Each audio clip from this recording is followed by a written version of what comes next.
Morning. Good morning, Tom. Hold on. Yeah, There's an echo. now. Now it was my Zoom. I already Oh, closed the mic in Zoom. It was myself. maybe So I close hear you mine. very well. Okay, thank you. Good morning, everybody. I'm here. It's ready. Everything's going great and smooth. If you want to get your books out and follow along with me, we've got a fantastic lesson to read today.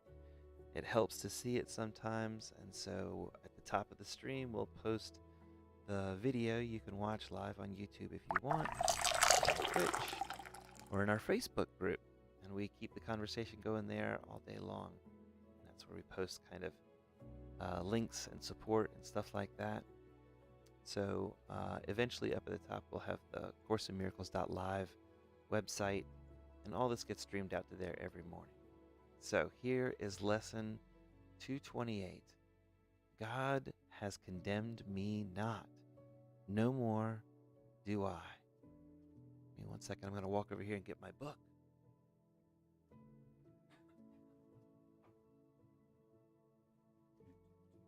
All right.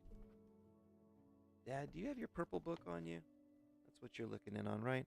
I've got the blue book, and we're on page 404, if that's helpful to you. Page 404. God has condemned me not. No more do I. My Father knows my holiness. My ego denies my holiness. Shall I deny God's knowledge and believe in what God's knowledge makes impossible? I'm going to have to ask for some forgiveness. These 10 days are supposed to be enveloped encapsulated in the idea of forgiveness that comes a little bit earlier, right at the start of section 2. So we're in lesson 228, and 221 was the first one in a special theme of what is forgiveness. Yesterday I read from the text of the book, and so what I've been doing is alternating each day. And so today I'm going to read from Tom's notes. Tom Wakechild, who's on here, is an author, and he wrote a book that used to be called A Course in Miracles for Dummies, and it's renamed a lot clearer to its goal, which is understanding A Course in Miracles workbook lessons, how to end blame, shame, guilt, and fear with love and forgiveness. And so what I've been doing is reading from the book, and then Tom has some extra notes, and I've been reading from the notes on alternating days. Same underlying message. The same message comes in waves with this book, which we think is a very clear path up the mountain to be able to get a deep personal spirituality that's a helpful thing to have in life. So, with your forgiveness, here I go. I'm going to read the notes now, and then I'll come back and I'll finish reading the lesson that I just started reading, 228. Notes to special theme number 1. What is forgiveness? The central theme for lessons 221 to 230. In time, your function is forgiveness. Your purpose is love. And your destiny is the peace of God.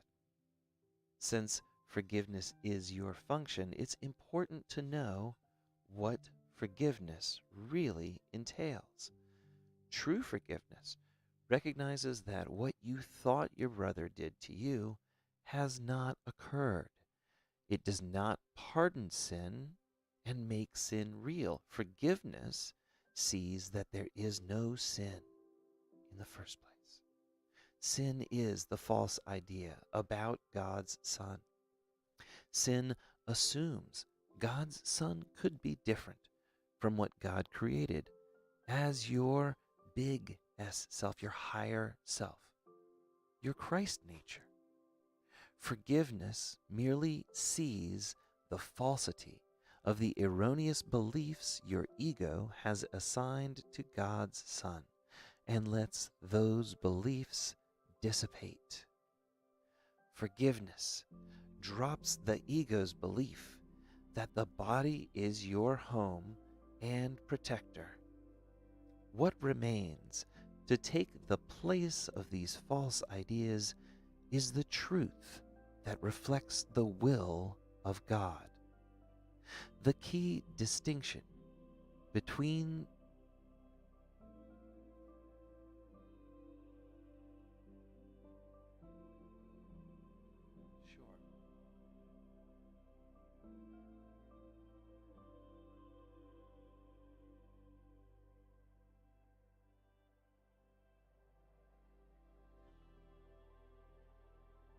Okay, sorry about that. I didn't have something shared so we couldn't see everything. Sin is the false idea about God's Son. Sin assumes God's Son could be different from what God created as your higher self, your Christ nature. Forgiveness merely sees the falsity of the erroneous beliefs that your ego has assigned to God's Son and lets those beliefs dissipate. Forgiveness drops the ego's belief that the body is your home and protector. What remains to take place of these false ideas is the truth that reflects the will of God. The key distinction between what the world sees as forgiveness and how forgiveness is defined in this course revolves around the reality of the experience itself. ACIM's viewpoint about forgiveness recognizes that what you thought your brother did to you has not occurred as you perceived it. The ego disagrees and assumes its interpretation of the event is correct and that someone has been wronged by another. The idea of A Course in Miracles, the idea in A Course in Miracles is that in forgiveness, you are to recognize that what you thought your brother did to you has not occurred. This is the source of confusion and triggers our egoic mind into justifying why its story and its judgment about the event is correct. Anyone who perceives the events of this world to be real will have a difficult time accepting ACIM's definition of forgiveness. Perhaps an example would best illustrate the difference between the two definitions of forgiveness. Here are the events. You're walking down the street, and a man approaches you with a gun, and he robs you, taking your purse or wallet, your money, your credit cards, and some personal items have been stolen. Does this mean that the event never took place and the man did not take your money? No. Both agree that in time the events seem to have taken place. But the question surrounding forgiveness really becomes the interpretation that you assign to the event's purpose, its cause, and its effect. In time, the event or experience did take place.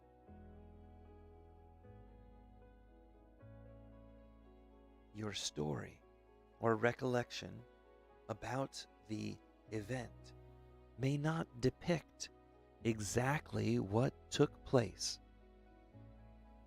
but your story has some basis in the historical fact that you were physically robbed at some point in time and space.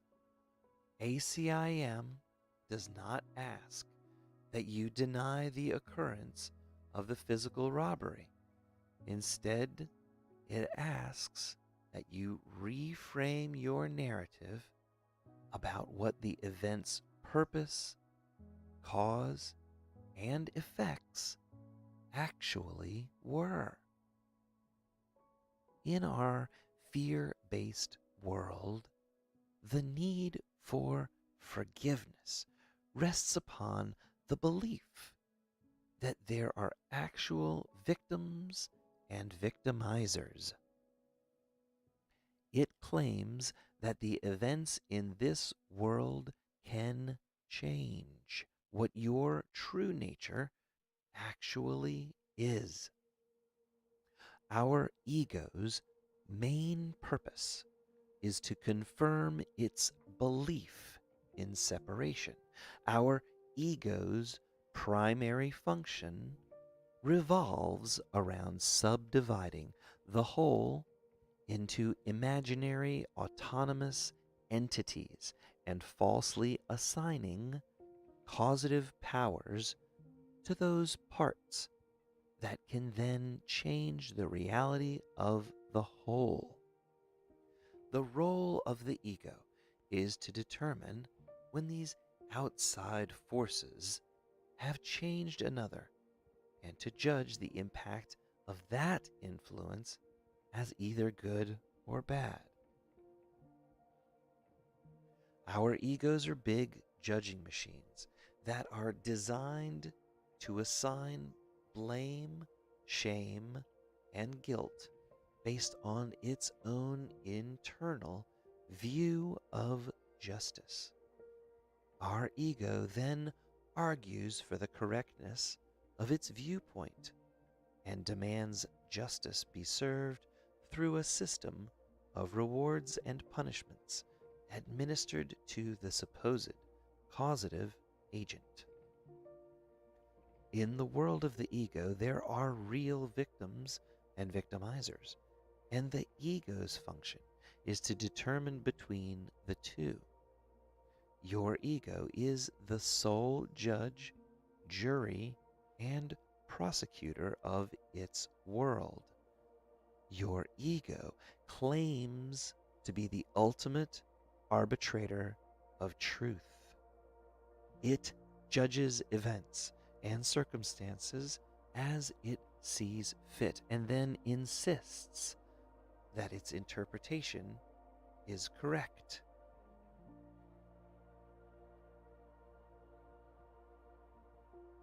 An unforgiving thought makes judgment that it will not raise to doubt, although the judgment is not true. The mind is closed and will not re-examine its previous judgment. Instead, the unforgiving mind chooses to project its previous belief out into the world to provide new evidence that confirms its own current beliefs. Your senses are assigned the task of gathering additional incriminating evidence to reconfirm the ego's previous beliefs. Your mind discards and ignores any evidence that does not support its past judgments and beliefs. To your ego, the purpose of the world is to provide supporting evidence that bears false witness that your unforgiving thought is correct. Wow, that sentence. Your egoic mind projects out its fixed beliefs into this pliable world for the sole purpose of reconfirming past judgments made by your ego.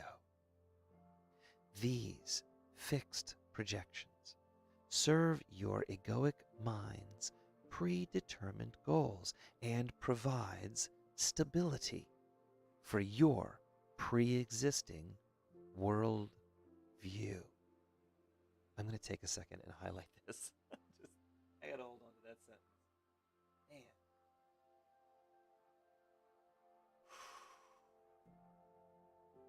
ready to leave some of this stuff behind in life, so I don't want to forget this part. I'm going to come back to it later. On the mass collective conscious basis, our earth is in a fixed projection of our joint beliefs in lack, limitation, separation, sin, guilt, shame, and fear. In time, planet Earth is a warring planet whose egoic purpose is to provide physical evidence to support our belief that there are outside forces that can rob us of our happiness and peace. Your egoic world was designed to prove that there are real victims and victimizers, and that your mind lacks the creative power to protect you from these outside forces. Both your happiness and suffering are the result of these outside forces that are the cause of your experiences. Thus, these outside forces are attributed with artificial powers to make you happy or sad. A grievance occurs whenever these outside forces fail to fulfill the role assigned to them by your ego to make you happy. In egoic forgiveness, you first accept the erroneous belief that In egoic forgiveness, you first accept the erroneous belief that some outside force could make you happy. When they fail to do so, they have wronged you. A real crime or sin against your happiness has been committed by the offending party. Egoic forgiveness then suspends the victim's right to future retribution from the offending party. Egoic forgiveness always insists that the crime was real. Because of this belief in the reality of sin, an unforgiving mind never questions the validity of the ego's major premise, that there are outside forces that can harm you against your will. This false belief that you could be harmed disempowers you as God's child and is the source for fear. In order for A Course in Miracles definition of forgiveness to make sense, you need to understand the world's purpose as understood by the Holy Spirit.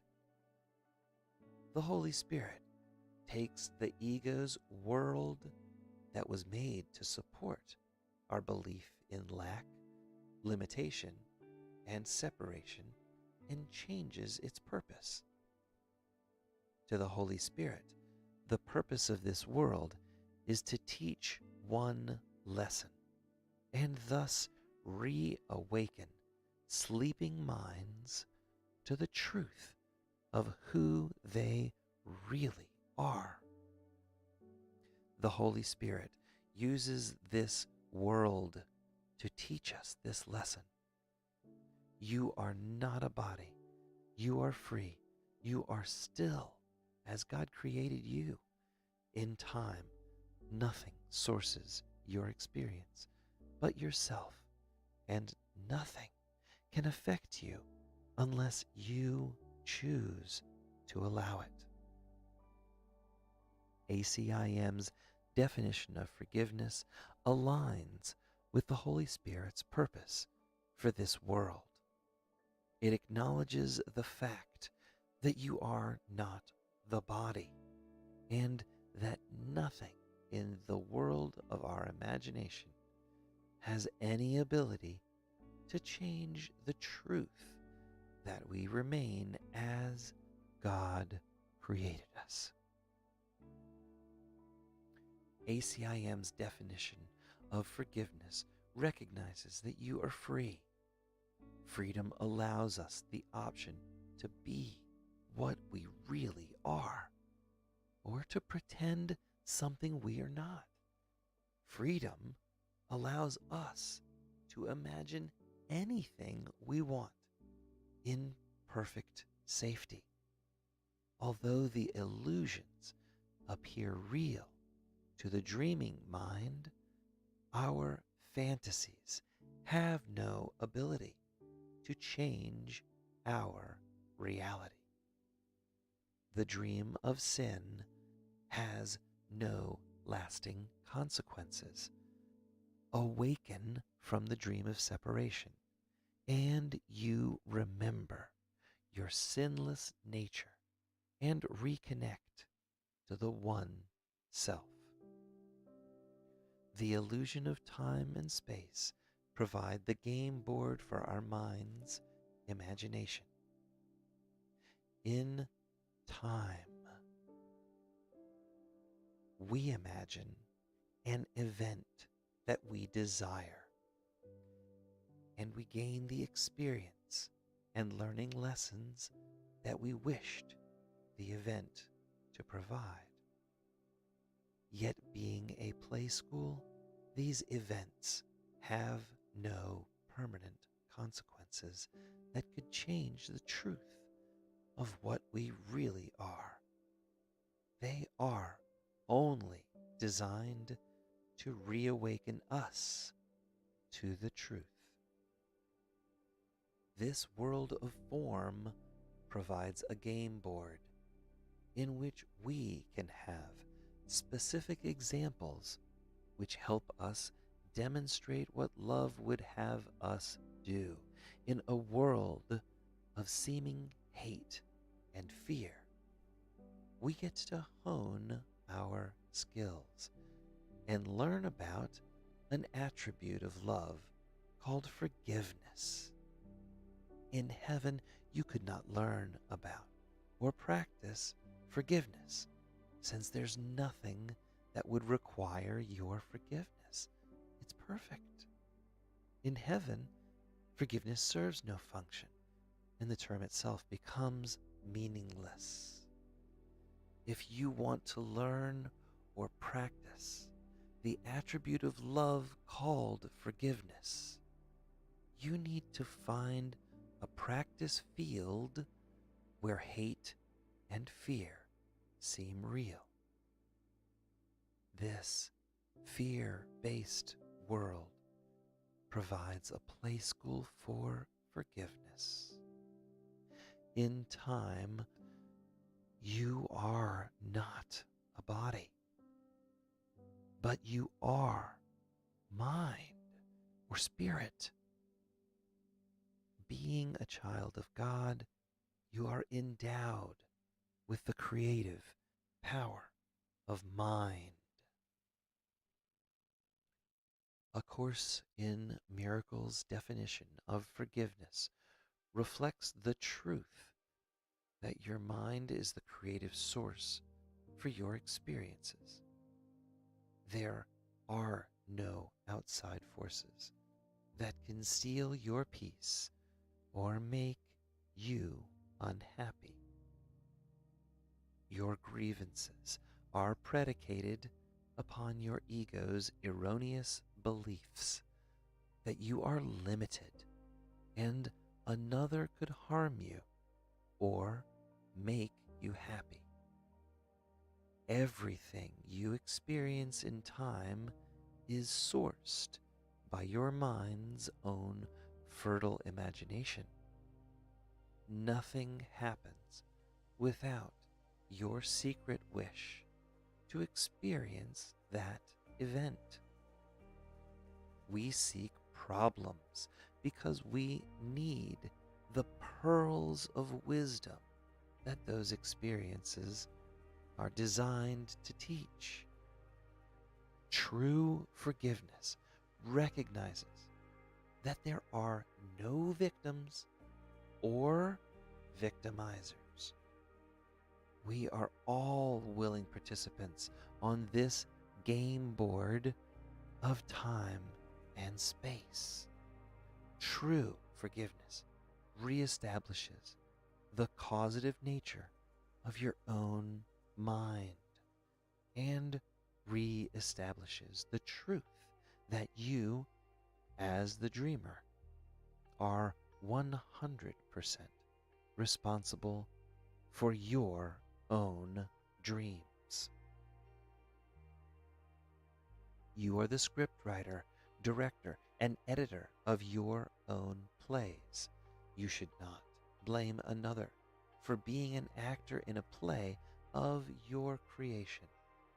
You wanted that particular scene in your play for the important lesson that it was designed to teach, to provide. True forgiveness recognizes this fact. When asked, the Holy Spirit uses your experiences to reawaken you to this fundamental truth. You are not a body. You are free. You are still as God created you. You are still as God created you. In time, nothing sources your experience but yourself, and nothing can affect you unless you choose to allow it to.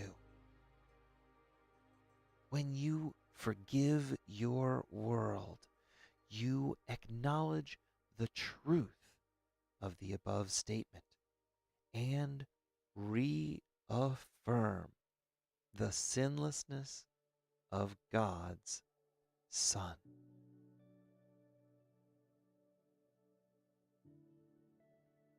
I like to read that sometimes as God's child. Let me just go through that. Read that sentence as God's child. When you forgive your world, you acknowledge the truth of the above statement and reaffirm the sinlessness of God's child. Forgiveness does nothing. It does not judge. Instead, it lets the Holy Spirit guide you to what love would have you do. Since to give is to receive, when you drop your ego's grievances against your brother, you empower your mind, acknowledge responsibility for your thoughts, and reclaim your sinless nature as God's beloved Son. Here's a couple of extra steps we can take to make this work for us in real life. In order to better grasp what true forgiveness is, repeat the following affirmation at the beginning and ending of each day and whenever needed throughout your day. I'll copy and paste this into the chat. I'll get it out into our Facebook group. I'll post it on my forehead if you need it. But here it is. Listen carefully. It's on the stream. You can see it above. If you click, you can save that link. I am not a body. I am free. I am still as God created me. Nothing sources my experiences but me, and nothing can affect me unless I choose to allow it. This affirmation reflects the truth of what you have come here to learn and why forgiveness is your function in this world of form.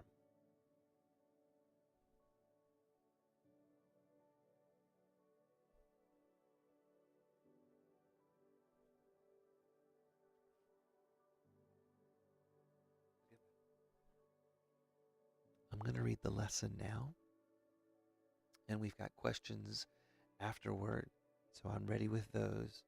And I think it's easy for me just to say them and post them after Tom finishes the activity.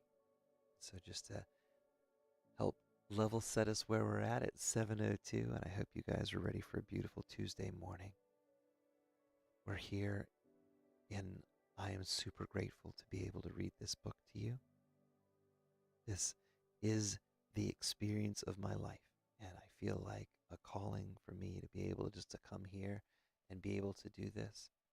And I'm grateful to have anybody show up and listen. And so thank you, especially thank you to the three of us that are up top, and everybody who's supporting. This has been a wonderful experience. So here's lesson 228. God has condemned me not. If you've got your book close by, grab it and follow along so you can see where the text is and where I'm adding, because in the reading it's sometimes easier to replace the pronouns that are in the book with what it really is. And fortunately, Tom Wakechild, as an author, stopped to do this. And in his doing his practice, he made it easier for me to read this to you. So thank you, Tom. Lesson 228. God has condemned me not. No more do I. My Father knows my holiness. My ego denies my holiness. Shall I deny God's knowledge and believe in what God's knowledge makes impossible? Shall I accept as true what God proclaims to be false? Or shall I take God's word for what I am, since God is my creator and the one who knows the true condition of his Son?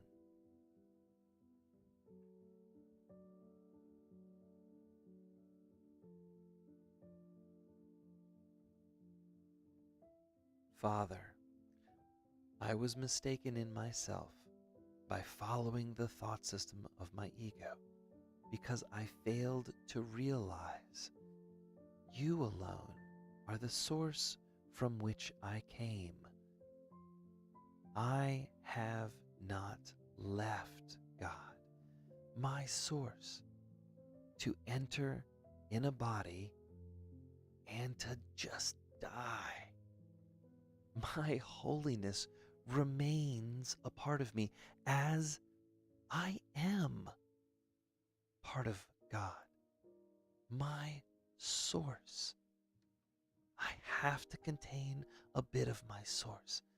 That's the only way we get here. And my mistakes about myself are dreams. I let my mistakes and egoic misperceptions go today. And I stand ready to receive your word alone for what I really am.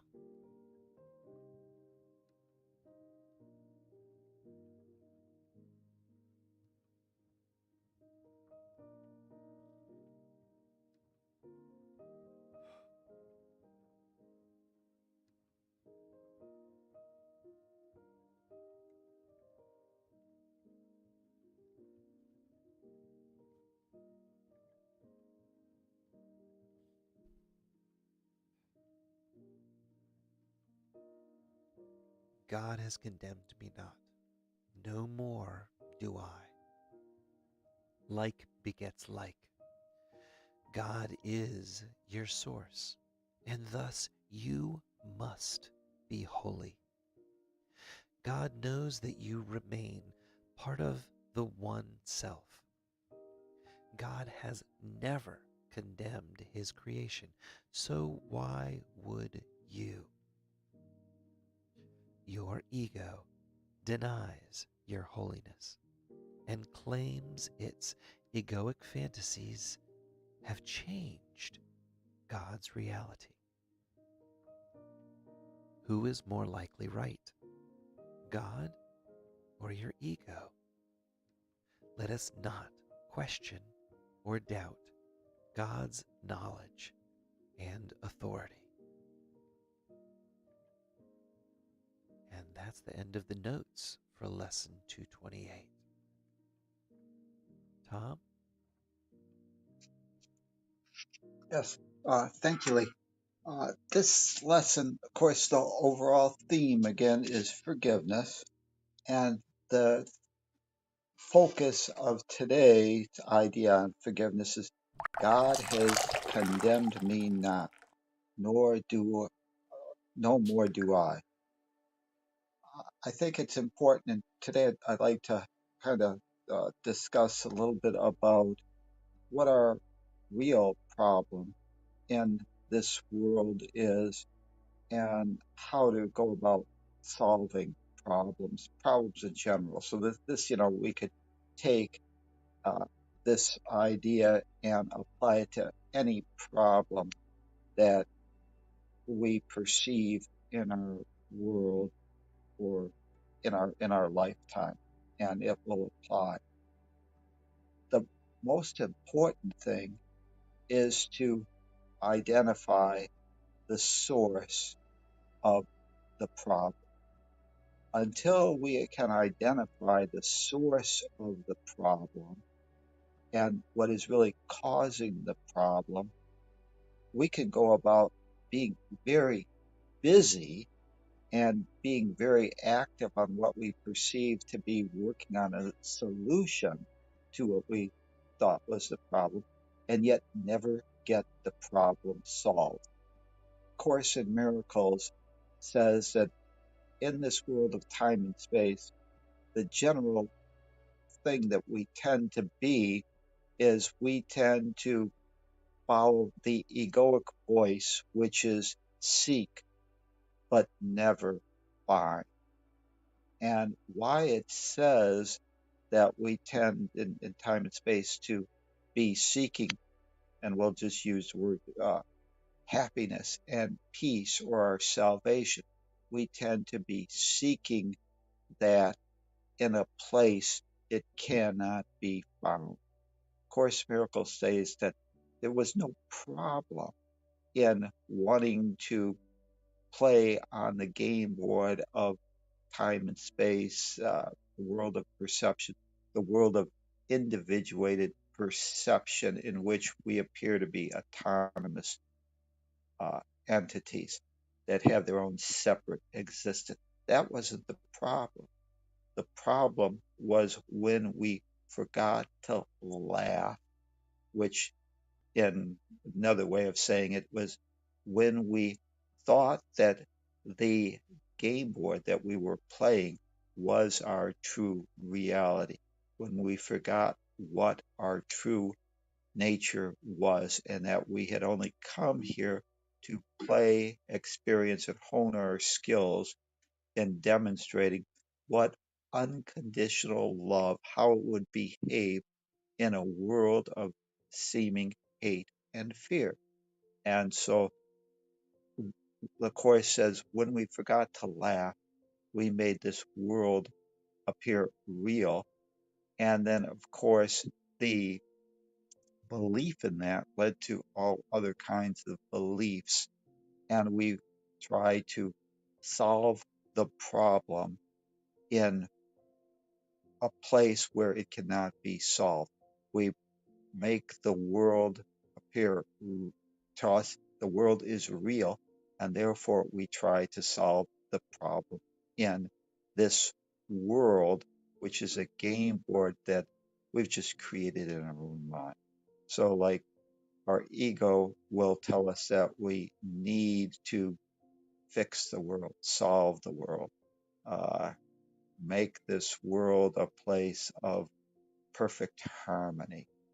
And we can try and do that, but that's not where the problem is caused. The problem is caused by our erroneous belief that tries to make uh, play a movie to try and pretend that that's real instead of realizing that this is merely just a game board, enjoying it, or if it becomes too frightening, just turn the movie projector off. So what we want to do, I've mentioned that there's like four axioms or beliefs that we need to adopt to escape this illusion, this idea that this is a fearful planet that we need to fix, change, control, protect, or impress so that we can earn our salvation. This lesson states what the real problem that we have come here to solve is. It says, God has condemned me not. No more do I. Our real problem when we slip into fear is the idea that God has condemned us. Or if we, which is going to be kind of difficult to believe, that we don't believe that God has created us as a sinner or not perfect, whole, and complete. We have ourselves bought into the idea that we're a sinner and therefore we condemn ourselves. So typically we're going to blame God in the deep recesses of our mind for our problems. But even if we thought that God was totally unconditional love, we will still blame ourselves and condemn ourselves. So the real problem is our beliefs, not the outside world. So I mentioned that there's four axioms. The one that you've probably heard and mentioned in forgiveness is this idea that I am not a body, I am free, I am still as God created me. That is the truth. But how do we operate in this world? That first axiom, according to our fearful world, would be something like this: I am the body. I am not free. Everything sources my experience but me. Everything can cause me or to lose my inner peace. And I am an effect of outside forces beyond my control. That is the problem that the ego or our belief, whenever we forgot to laugh, created. It's this idea that we assumed that the role that the actor is assigned to uh, perform in this awakening to the truth of what we really are and honing our skill. We've made the role what we perceive to be ourselves. So that first axiom, according to the ego, is that you are the body, that you're not free to control your own independence, your own ability to be happy, to make decisions, to guard and protect your inner peace. It says that you are not as God created you. You are flawed. And you may have originally just come to the understanding, and certainly this world teaches us that you are flawed. So whether or not we want to put God in there or even put God in the equation, if we look at the secular world today, God may not even appear. They might try and say that you are the body and the body is you, and once you die, you're gone. Okay. But that's the problem that we believe we need to solve, that we are a victim of outside forces beyond our control. Correct that idea of where the problem is, and now you can start focusing on the solution to the problem. The problem, of course, is the belief that we are the body and that we are powerless to source our own inner happiness and peace. That's why the correct so uh, identification, the correction of the misperception is that I am not a body. I am free. I am still as God created me. Nothing sources my experience but me, and nothing can cause me to lose my inner peace unless I choose to allow it. That is correcting or identifying the problem. The problem is our belief. Correct and identify the problem, and now you can go about addressing and solving the problem if it still remains. And in this case, we realize that the problem is not, when correctly identified, is not outside of ourselves, but within our own mind. So that's the first axiom. The second axiom, which is I need do nothing. When the ego believes that you're a ego body, when it believes that there's outside forces that can rob you of your inner peace, the ego or your current mind's belief says, now that you've identified the problem as being outside of yourself, you or your ego needs to develop a plan to correct the problem. The original problem was this idea that somehow we had lost our divine inheritance, that we were a sinner, this idea of belief in lack, limitation, separation, blame, shame, guilt, fear. Those were all predicated on that first mistake of not correctly identifying yourself as God's beloved child with whom she is well pleased. Okay, so now the ego goes about trying to solve the problem that does not exist. And we start searching in this world for wealth, fame, success, good health, uh, all these things that we believe outside we need to make us happy. That's not the problem. But the ego now, because it got the first assumption wrong or forgot to laugh, now gets busy at work and solving the problem and looking in all the wrong places, trying to make this home of time and space and mistaking that for our true home, which is we are part of that oneness of all that is.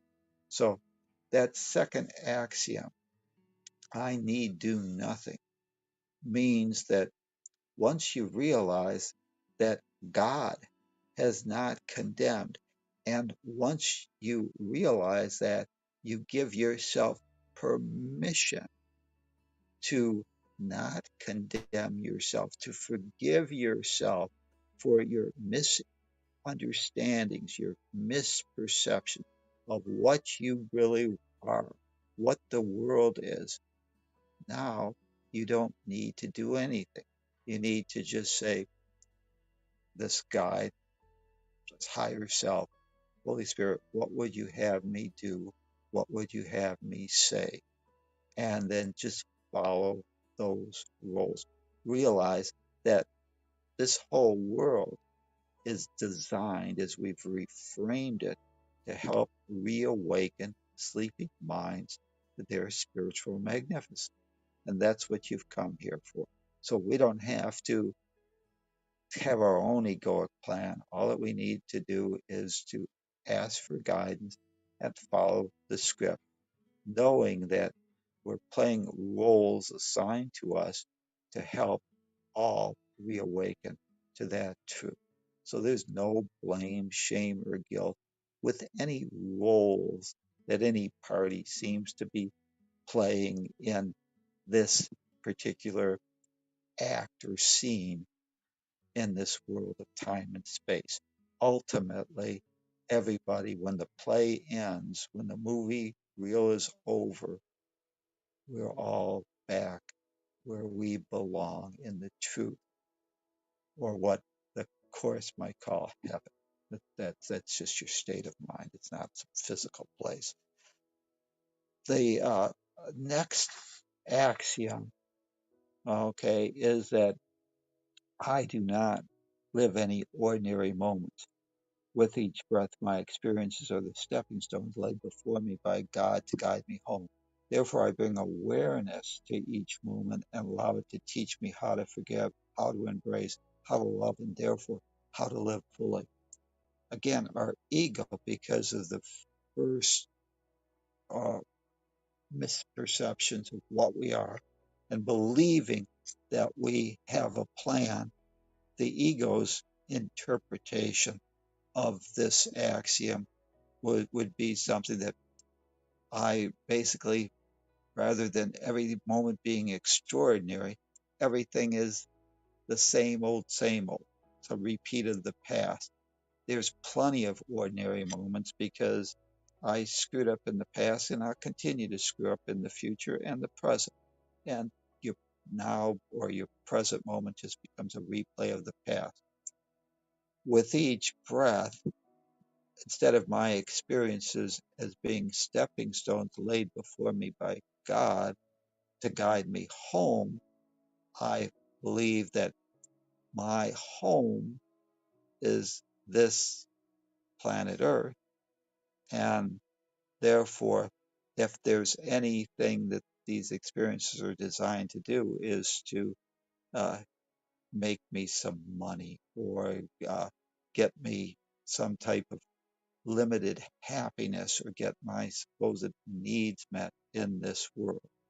And therefore, rather than bring awareness to each moment to teach me how to forgive, I allow each moment to bring me awareness as to how I, my sisters, my brother, my world, my society screwed up, how I now have a right to hold grievances and to put them, including myself, in the prison of my own mind. So rather than live fully, which is, since you are unconditional love, to live in love and peace and harmony, you live in a world of seeming hate and fear and make that real. The fourth axiom is that the only relationship which holds any value at all in this time space continuum is your relationship with God, your creative source. That's really as deep as the ocean. It's unlimited. It just continues to flow. The ego, because we've got those first three axioms wrong, we believe the opposite of them, would say that the only relationship which holds any value is what I perceive outside of myself that can make me happy. And therefore, rather than turn to my source, I turn to the illusion and think that I will be happy when I get a new car. I will be happy when I get a electric vehicle. I will be happy when I make the world green. And because I've got an electric vehicle, I'll plug it into a wall circuit and every problem will go away, even though that electricity is being produced by coal or whatever it might be. But we always think that I will be happy when something outside myself behaves properly according to my ego's plan. The axiom is that the only relationship which holds any value is my relationship to God, with God, my source, because God does not condemn me, does not judge me. He allows me the perfect freedom to be or imagine anything I want. So, this lesson here, we need to correctly identify the problem, which is our mind's erroneous thinking And then we can go about, if the problem still appears, we can go about trying to solve the problem where the source is. So let's just take a little journey and see if we can put this into some type of perspective in time and space. So why don't you get yourself in a comfortable position and just breathe and just become aware of the story that we're going to present and just kind of become a part of it, because you're going to be a major player in this story. You're going to be assigned a pivotal role in solving the problem. You live in a town, and this town is divided by a raging river that flows through it. And this river is very difficult to cross. Matter of fact, it's basically impossible, because at this point where your town is located, not only is there a raging river, but there's also a waterfall just beyond the point. And that waterfall, when things go over it, it's full of rocks. And when it's a fairly large waterfall, whenever anything goes over it, it gets smashed and typically is uh, killed by the falling into those rocks. Now, the town uh, has built a bridge, because the town's on both sides of this raging river, and it's an important destination that people come to cross this river, because throughout this 200-mile stretch, there's no way to cross it, and this town is the only bridge. Now, what's been reported, the townsfolk have heard, and the city council is meeting, and they've realized that they've been getting reports that bodies are washing up at the bottom of the falls. That it seems like when people are crossing over the bridge, somebody or some people are falling off of the bridge. And the bridge has guardrails and stuff. That didn't used to be a problem. But people are falling off the bridge and falling into the raging river and eventually coming to the falls and going over it and getting killed. And this has created a problem for the townsfolk, because now, if word gets out that the crossing is no longer safe, people will no longer use it, and the economy of the whole town will dry up. It's predicated on this bridge. So the townfolk, in their infinite wisdom, decides that what they're going to do is they're going to hire you as a lifeguard. And what they want you to do is to stand before the falls, but after the bridge.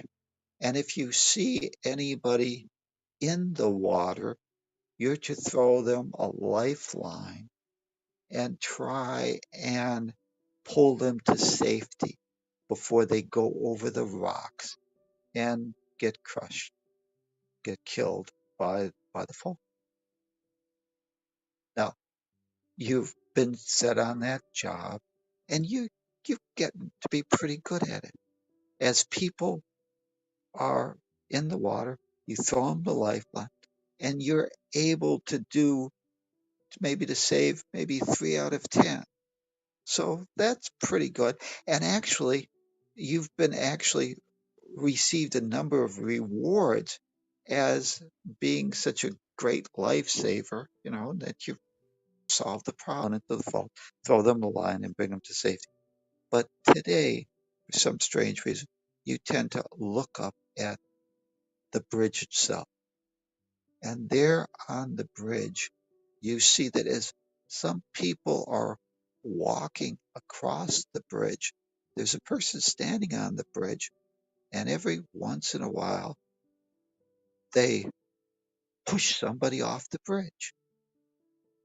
They push somebody off the bridge. And sure enough, you look up there, and there you see this person, and right before your eyes, they push somebody off the bridge. Now you realize that the real problem is not in the water and trying to fish out people that have fallen. But if you want to solve the real problem, you need to get on that bridge and catch the culprit. Now, as you see this person and you see that they're everybody coming across, they keep on pushing them into the water, keep on pushing them in the water. Now you have a problem. You're the only person. What do you do? Do you continue to stay down at your post as a dutiful uh, person that you are a lifesaver and continue to try to fish out 3 out of 10? Or do you start saying, I need to solve the problem at its source? The problem is that there's a man up there pushing everybody off the bridge. And so you make a decision. You go up and you leave your post. That means that while the person's pushing people off, there's going to be a few more casualties. You leave your post and you start nonchalantly walking across that bridge. And just as the person turns to push you off, you either push that person off or you duck and that person falls over and goes down the river. Unconditional love, that our action could cause or change that God into a God of fear, a God of judgment, God of revenge.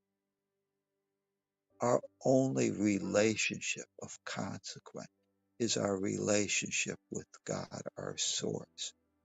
When we solve that problem, when we realize that God is a God of unconditional love, our problems all go away. When we reawaken to the truth that I am not a body, I am free, I am still as God created me, and God, being unconditional love, didn't hold anything back. He made me perfect, whole, and complete. It's only my illusion that there's some outside forces that could cause me to lose my inner peace. That is the problem.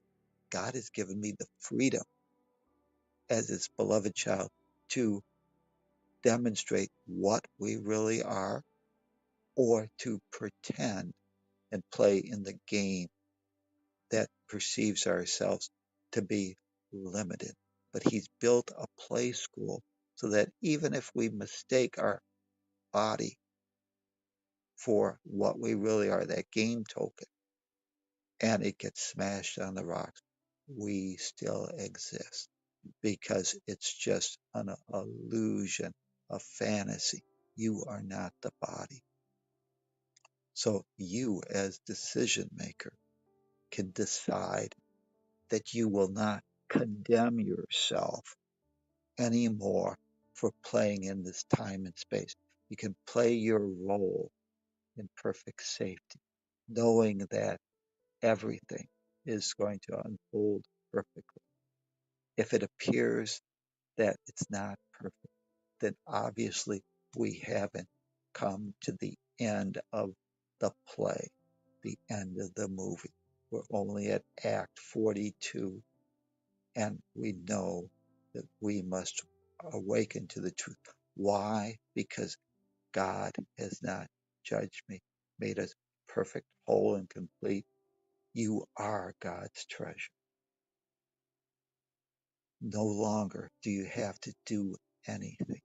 Just ask and play your role in the dance without any fear, without any belief that there are victims and victimizers.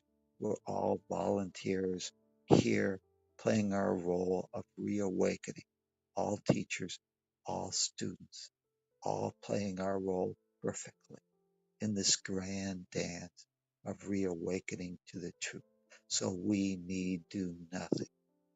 Each moment is extraordinary. Each moment is the moment that we can use for our reawakening. Each moment is the stepping stones that we need to reawaken to the truth of what we really are in time and space. Our purpose, our function is forgiveness, our purpose is love, and our destiny is the peace of God. This dimension of time and space gives us the play school to hone our skills in perfect safety so that we can recognize and embrace this world and allow it to teach us how to forgive, how to embrace, how to love, and therefore how to live fully, being love in form. God has not condemned me, nor do I. The only relationship of consequence in this game board of time and space is our relationship with God. There's nobody to fix, nobody to change, nobody to control, nobody to protect, nobody to impress. There is nobody. God is, and you are that one. Today, we've realized what the problem is. We forgot to laugh. Now we realize we're mere actors, and each is on their own perfect journey to reawakening to the truth. So let us say together this prayer. My Creator, God, Source, Energy, whatever you call that, I was mistaken in myself by following the thought system of my ego because I failed to realize you alone are the source from which I came. You alone are my energy force. I am part of you. I have not left my source. You surround me, permeate me, flow through me, and I am you. And I have not left my source to enter a body and die. My holiness, holiness being that you're perfect, whole, and complete, remains a part of me as I am a part of God, my source, two sides of one inseparable coin. God first cause, I effect, inseparable. And my mistake about myself are dream, are misperceptions that I forgot to laugh and make real. I let my mistakes and my egoic misperceptions dissipate today. I let them go. And I stand ready to receive your word alone for what I really am. I reclaim my divine inheritance, the truth that I am an individuated aspect of the one self, perfect, whole, and complete. I am God's treasure, and I am part of that one self.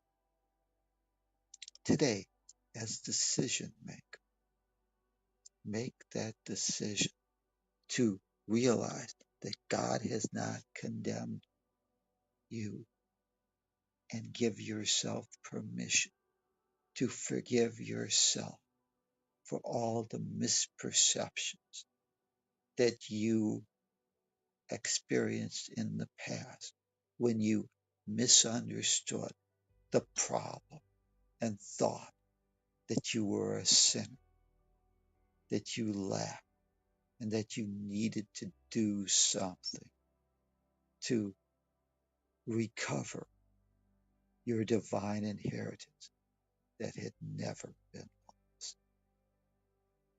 Today, we will not seek where we cannot find the solution. Today, we've identified the problem, and the problem is in our own mind's belief. Today, you can make that decision to correct those beliefs. Create a great day for yourself and your world. Namaste.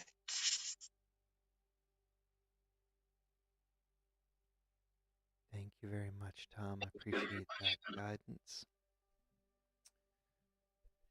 And this is our option today. God hasn't condemned me. I don't want to waste any more time condemning me. The practice today is to peacefully accept that and move beyond it.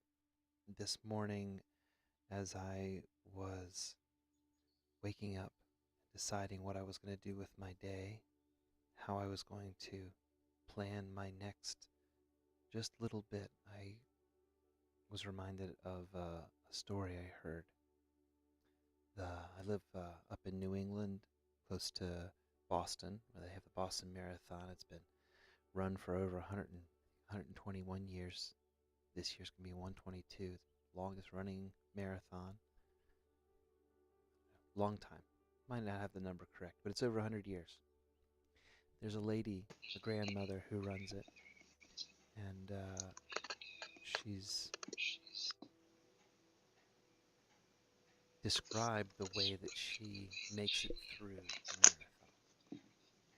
And it's a fascinating story because the way that she puts it is that she does it one mailbox at a time.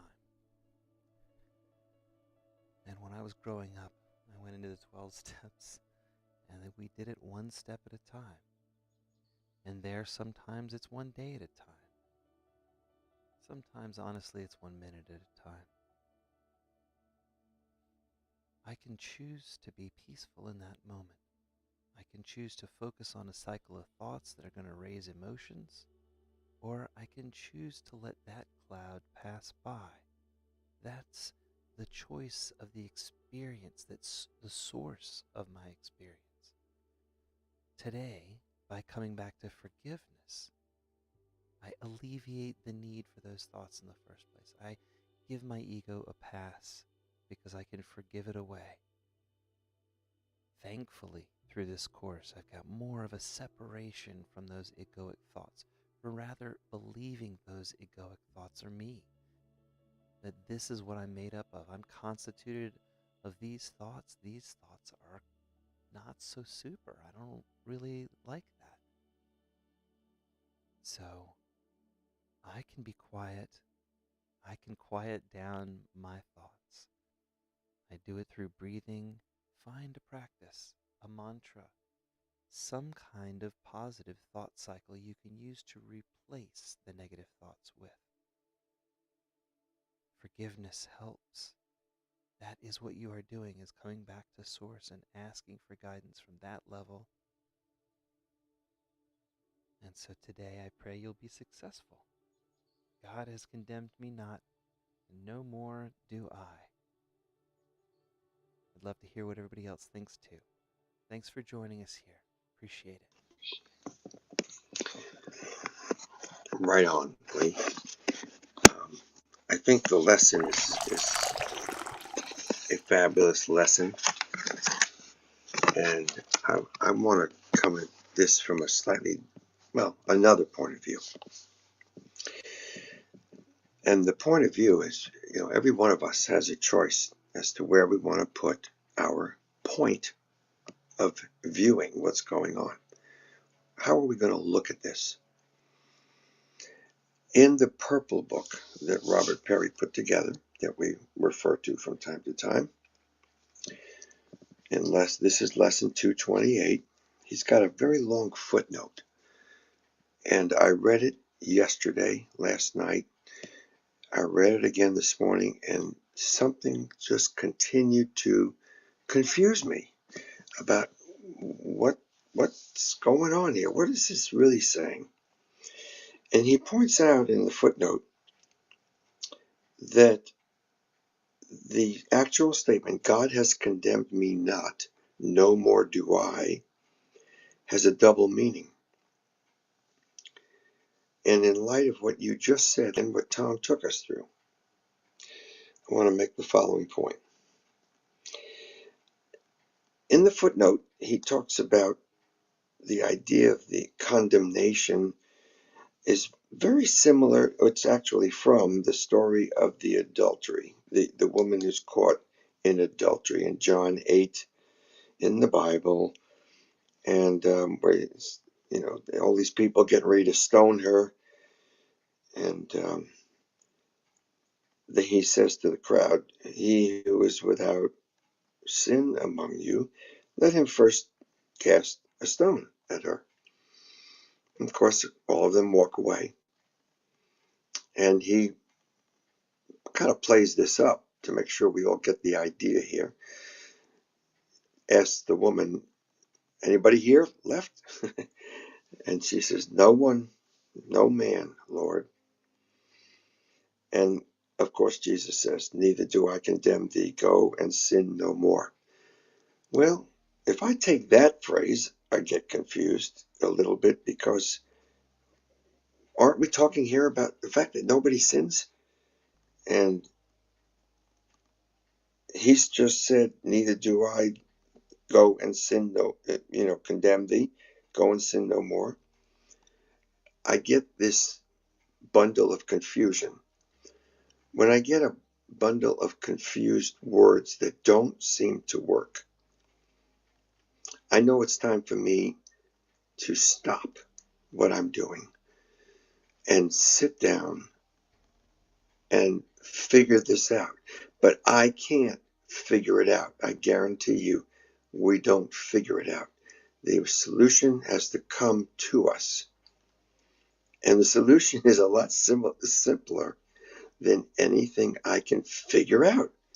Figuring out is often the problem. Okay, so I'm going to stick to this and try not to get too far afield, so I don't get confused of what has it got to do with the lesson. It's right dead center targeted on this lesson. It says, "God has condemned me not, no more do I." This is about me. It's about you, for you, that God has not condemned you, and you're going to stop doing it. That's different from saying to the adulteress, "Don't go messing around anymore the way you've been going." What it's saying here is, don't condemn yourself for what you did anymore. That's the problem. In the beginning, the problem was that all the other people, meaning in our case, all the other thoughts in our mind, were condemning us for what we did. The solution is not, in this case, stop adultery, but stop condemning yourself, because it's all a lesson and not anything but a lesson. The lesson we have to learn in life is that if we forgive ourselves, which is stopping to condemn ourselves, the adultery or whatever the quote unquote sin thinks it is will go away, because we will know who we are. So the one thing that, as this lesson repeats, never really happened in heaven, doesn't happen in heaven, I should have said, is that we stop, because there is no condemnation in heaven. But this gets us into heaven. Stop condemning ourselves. How do we do that? We forgive ourselves by stopping to condemn ourselves. And this has to do with everybody else in our company, so to speak, the people that we keep in our minds. That's the way the problem gets solved. I have a much bigger problem that I finally got a solution to from this lesson, and that is I've been condemning a certain particular political person for years, and the problem had not been fixed. They tried to impeach him twice. Didn't work. What's going on here? Why not? And there are many people who say that I'm deluded. I'm not understanding what's going on. How do I stop, by this lesson, condemning him? Well, the first thing I did this morning in working with this is to write down my little secret thought. Well, I haven't mentioned his name yet, of course. You may not know who I'm talking about, but the Don't first mention three, it. Don't mention but it. Don't make it I'm real. not, Best I'm not, give us the thought. I'm not going to, because I'm going to say the first, this is my thought, my secret thought. The first three letters of his name are the first three letters of the word trust. The first three letters of his name are the first three letters of the word truth. And yet, how do I get rid of my obsession? It's my obsession that's the problem for me, because all the other stuff I can't do anything about. So it says here, God has condemned me not, no more do I. In this little story I'm telling, I can forgive him because he's the best example this world has, in my opinion, has ever seen of the misuse of those first three letters, because he spelled it out the way he wanted to, his name, which he seems to be quite fond of as well. He's given us the best example of the end result, which I think we're all about to see, because the truth will out. Trust will come in government, in country, and many other things. And he will be forgiven also, because he's taught us all a lesson. So I can embrace the lesson he taught me without focusing on the things he did.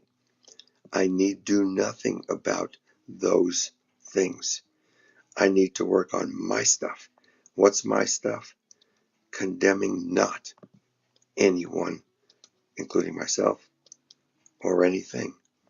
Acceptance is the key to forgiveness. I accept it. I'm not going to say it was planned to act out this way. All I'm saying is I can learn a lesson from it, or I can stay blind. If I understand that the whole thing this book is teaching me from beginning to end is that I must forgive others and myself. I forgive myself, I don't have a problem. If I keep thinking I have to figure out what to do about the problem, then I'm obsessing, and I'm not peaceful, and I don't have the peace of God. That's where, as Tom put it beautifully, the need do nothing comes. I don't have to do anything about the problem. I just have to forgive. And then I can have the peace of God. And that's all I want. I can take all the other stuff and dump it in the trash, because it's not important. What's important is the peace of God. And God has given it to us as an inheritance for every single one of us. Okay? If that's true, that brings up another thought. And remember, I said in the beginning, all of this came because everything was confusing. And I said, I've got to give a little bit more time to this whole deal. Why can't I get rid of this obsessive hate towards this man, which is doing nothing for him or to him? It's just robbing me of my peace of mind and my peace of God. So it's not about what I need to do, it's where I need to put my focus. If I put it on the lessons of this book, A Course in Miracles, the miracle will happen. What's the miracle? I will have peace of mind. I will have the peace of God. Everything else is secondary. We're on a road to heaven, every one of us. What lane are you gonna drive in? There's a fast lane and there's a slow lane. There's a middle, couple of million middle lanes. If I go in that fast lane, as I've tried to do going around Washington, D.C., for example, here's what happens. I get stuck in that lane. I can't get back into the highway without difficulty. Also finding out that, oops, I was supposed to pay to be in that lane. Today, if I put off being peaceful today, I'm not. The misperception, the cloudiness in my thinking, to summarize, believe it or not, is that, to take the quote, as Tom put it, I will be happy when ... happens, simply says, when I look at the words, I can't be happy now. And that's what I got from all this stuff. But I had to take some time. I did do that to find out that I have the right to connect any dots I want. That's my freedom. Okay, I guess it sounds like rambling for some people, but that's the way No, I it all think. makes sense. It all makes sense. I mean, for me, it's really the same that Tom was giving us in that beautiful um, process. I love how Tom does this. I mean, this particular story with the river and all those things is really creative. So thank you very much. My mind enjoys that candy very much. And it all makes sense, Bob, as well. So any any word that we say here can be um, can be well taken and can be as well the object of confusion, but that is not our job to worry about that, because whenever we get to express ourselves, it will be worth for something that you don't need to know. So don't worry, everything is it's really the same, but in a different perspective, as you said at the beginning. I have one question for Tom, because I was paying very much attention to the four he named it the four like axioms, Axioms. but I wanna remember the third one, because I was taking notes, and the first is I'm not a body, I'm free, I need do nothing, and the fourth is my relationship with God. But the third one is what? What was it? Just I want to take Uh, that note, and I'm gonna okay. say so. Well, I I do not live any ordinary moments. With each breath, my experiences are the stepping stones laid before me uh, The third point by is God to guide me home.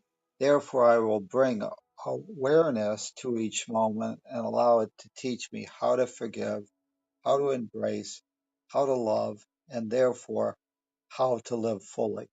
So it's being in the present moment and realizing that everything is a learning lesson placed in front of me by the person that's trying to gently reawaken me from my nightmare.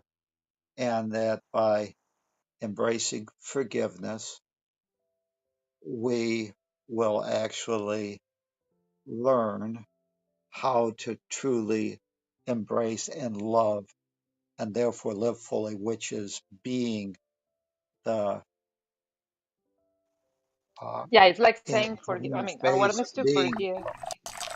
Yeah, so like I can repeat it. I do not live any ordinary moments, or you could just put it in the positive. Every moment is extraordinary.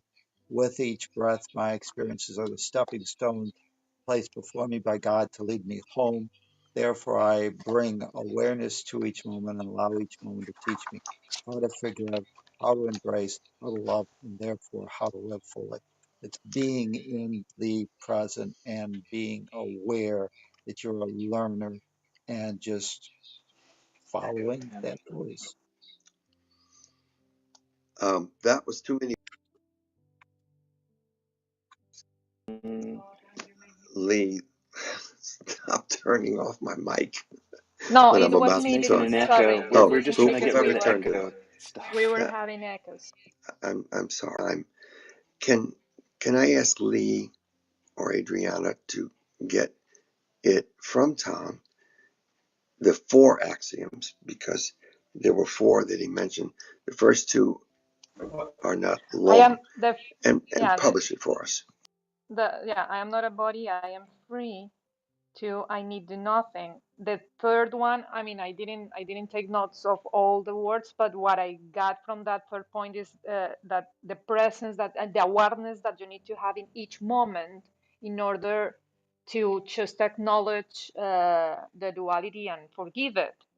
And the fourth is because everything is your relationship with God. So if you take the first two to heart and you get awareness every single moment of that, then you can have an experience of peace in each moment, no matter what you have in front of you. I don't know if this solves your question, but I was going to bring all those 4 points and the two things with a beautiful story that I found. It's a beautiful story from about Rabindranath Tagore. In one of his poems, he has the same glimpse that is expressed in this, and the poem says, "I have been searching for God for many, many lives. Sometimes I saw him near a faraway star, and I was immensely happy that although the star was far away, it was not impossible to reach. And I started moving there, but by the time I reached the star, God had moved to some other place. But he was visible, so far away, but inviting, creating hope. And I went out running around the universe for many, many lives. One day it happened. I came to the house of God. I could not believe that I had arrived. It was such a shock, but still I stepped toward the door. As I was going to knock on the door, my hand suddenly froze. A thought arose in my mind, in me. Just wait a minute and I think it over. It is written outside the door. This is the house of God. If by chance it turns out to be really the house of God, then you're finished. What are you going to do then? For millions of years, your training has been only for searching. You are perfectly disciplined as a seeker, but finding, that is absolutely new. You are not acquainted with it. And moreover, a finding of the ultimate, the absolute God, beyond which there's nothing to search. What will you do then? What will you be? And it is going to be for an eternal situation of a full stop. He took his shoes and his hands. He was afraid that as he goes back down the steps, if God hears some noise outside and opens the door, and then he ran away, not looking back. The poem is beautiful because it says, I am again searching him. I know his house, and I go on avoiding it. I go in every direction, but I keep myself far away from the house where he is because I know that meeting him is going to be my disappearance. So it says this because I mean in the sense of this is enlightenment is nothing but our disappearance. This is the true forgiveness. It is nothing but a pure silence. Naturally, one feels afraid and one starts thinking. It is better to remain enlightened and searching for it. The story that I told you from Rabindranath poem is your story, it's everybody's story. That is why I say this is coming from Osho. You are enlightened, but you don't want to recognize it. You want to find some way so that you can start searching for enlightenment again. It's like if you're in joy, you you you have, I mean, if you're in full joy all the time, you will have to disappear. So that's why you see many people like enjoying the world, but the contrast is that there's a lot of people in disgrace, right? And that people in disgrace nurtures your ego to go and seek anything to save, anything to solve, and the central point in all of those dynamics is the ego. So to bring really this as an experience, it's like the only price that we have to pay is abandon our egos, our identifications, our labels, and that means probably like disappearance. And that is why we are so afraid to to just acknowledge that it has always been inside of us in our thought process. I mean, it's just a thought away, the experience with God. And I'm saying this because yesterday I was having this beautiful morning, like in this huge revelation. Yeah, I'm feeling the release. Yesterday lesson was all about this is my holy instance of release, and I was feeling that in the morning. And then, da da da da da, Lee got a call uh, from his, Lee got a call uh, from his